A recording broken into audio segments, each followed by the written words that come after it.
Kebanyakan manusia selalu mempersalahkan jin, setan, bahkan iblis.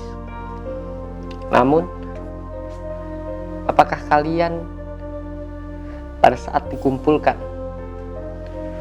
di padang mahsyar, iblis tidak akan bersaksi?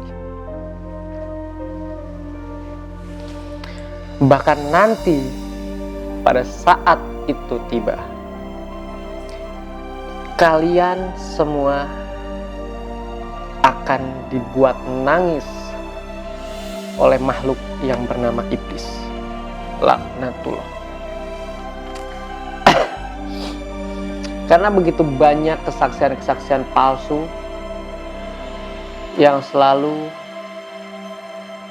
dialihkan tanpa kita sadari itu perbuatan hawa nafsu kita, tetapi justru kita mempermasalahkan bahwa itu adalah setan yang mengganggu keimanan kita. Di akhirat nanti, setelah proses penghitungan hisab, manusia terbagi dua kelompok. Allah memasukkan orang-orang beriman dan beramal ke dalam surga, sedangkan orang-orang kafir yang menutup diri dimasukkan ke dalam nerakanya Allah. Selesai hisab itu, iblis laknatullah alaihi, makhluk yang dilaknat Allah, akan berpidato di hadapan kelompok penghuni neraka. Kalian pasti akan bingung bagaimana iblis mampu berpidato di hadapan manusia. Iblis berpidato itu diabadikan oleh Allah Subhanahu wa Ta'ala dalam Al-Quran, surat ke-14 Ibrahim dari ayat 22. Nah, pidato iblis itu bukan pidato biasa yang mungkin sering kita lihat di televisi. Nah, menurut tafsir Ibnu Katsir maupun tafsir At-Tabari, khutbah iblis itu merupakan pidato yang sangat menyentuh hati, bahkan menyayat hati sampai hari itu tiba. Semua manusia dari kelompok penghuni neraka yang mendengarnya heboh dan diselimuti rasa yang sangat bersalah dan menangis. Dan berkatalah setan pada saat dia memberanikan dirinya untuk berpidato di hadapan semua umat manusia yang pada golongan kedua tersebut. Dan dia berkata, tatkala perkara hisab telah diselesaikan, sesungguhnya Allah telah menjanjikan kepadamu janji yang benar, dan aku pun telah menjanjikan kepadamu, tetapi aku menyalahinya. Sekali-sekali tidak ada kekuasaan bagiku terhadapmu, melainkan sekedar aku menyeru. Akan tetapi cercalah dirimu sendiri. Aku sekali-sekali tidak dapat menolongmu, dan kamu pun sekali-sekali tidak dapat menolongku. Sesungguhnya aku tidak membenarkan perbuatanmu, mempersekutukan aku. Sejak dahulu kala, sesungguhnya orang-orang zalim itu mendapat siksaan yang pedih. Begitulah kalimat dari iblis laknatullah. Nah, lalu ada di surat Ibrahim ayat 22. Kemudian Allah Subhanahu wa Ta'ala melanjutkannya dalam ayat 23, dan dimasukkanlah orang-orang yang beriman dan beramal soleh ke dalam surga yang mengalir di bawahnya sungai-sungai. Mereka kekal di dalamnya dengan izin Rabb. Mereka ucapkan penghormatan kepada mereka dalam surga itu, ialah salam. Quran surat Ibrahim 22-23. Nah, mendengar pidato iblis terlaknat, yakni ayat 22, semua penghuni neraka itu merasa sangat perih, sangat susah, dan tertipu. Mereka sesungguhnya menangis, senangis-nangisnya, bahkan sampai membasahi sekujur tubuhnya, dan menyesal. Namun penyesalan ketika itu tidak ada gunanya lagi. Dan mereka tambah sedih mendengar ayat 23 yang menceritakan orang-orang beriman dan beramal soleh dimasukkan ke dalam surga.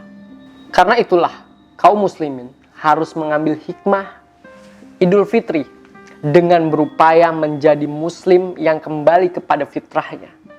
Saat ini kita sedang menjalani puasa Ramadan, yang mana kita belajar memperbaiki akhlak kita sendiri agar kita menjadi orang yang jauh lebih baik dari tahun-tahun sebelumnya. Jangan pernah kita mencerta, jangan pernah kita menuduh perbuatan salah, perbuatan dosa yang kita lakukan. Kita berpikir ini adalah godaan setan yang terkutuk. Ingat, hai manusia, manusia itu memiliki yang namanya hawa nafsu. Kontrol hawa nafsu tersebut. Karena itu adalah hal yang nyata di setiap tubuh manusia. Kembali kepada fitrah, yang artinya kembali kepada syariat Islam. Perintah agama antara lain menegakkan sholat 5 waktu dengan sebaik mungkin. Paling tidak belajar membaca Al-Quran. Karena salah satu gelar yang diselamatkan kepada bulan Ramadan adalah Sahrul Quran, atau bulan diturunkannya Al-Quran dan bulan membaca Al-Quran. Karena itu setelah Ramadan berlaku, kaum muslimin harus tetap rajin membaca dan mempelajari Al-Quran agar hidupnya selamat baik di dunia maupun di akhirat. Jadi Allah itu punya maksud dengan mengungkapkan pidato iblis tersebut dituangkan di dalam Al-Quran. Intinya adalah Allah sayang dan memberitahukan kita mengenai hal tersebut, agar jangan sampai kita di akhirat nanti setelah hisab mendengar khutbah dari iblis tersebut. Karena khutbah yang sangat menyentuh hati tersebut bakal membuat orang seperti terhipnotis. Nah, oleh karena itu, jangan sampai kita mendengarnya. Sebab kalau kita mendengar khutbah iblis tersebut, berarti kita termasuk golongan dari ahli neraka. Allahu a'lam bishawab. Nah, sahabat semuanya, manusia itu terkadang selalu menyepelekan yang namanya hawa nafsu. Bahkan sedikit-sedikit kita selalu mengikut sertakan bisikan setan. Selayaknya seperti ini. Setan atau iblis itu hanya menyerukan. Contoh, loncat ke gedung, loncat ke sawah, loncat ke jurang. Yang artinya dia hanya menyerukan atau menyuruh, bukan berarti kita harus mengikuti seruannya dia. Bukan berarti kita harus mengikuti ajakan dari setan. Kita yang memiliki keutuhan di dalam diri kita sendiri. Jadi jangan pernah sekali-sekali kita kalah dengan hawa nafsu itu. Karena manusia ini memang memiliki tingkat yang namanya tingkatan dosa. Setiap manusia pasti selalu melakukan dosa, baik itu sadar ataupun tidak sadar. Akan tetapi Allah Maha Pengampun, Allah Maha Pengabul dari segala hajat-hajat yang kita inginkan, yang kita mintai. Bulan baik, hari baik, tinggalkan sesuatu yang pernah membuat kita menjadi tidak baik.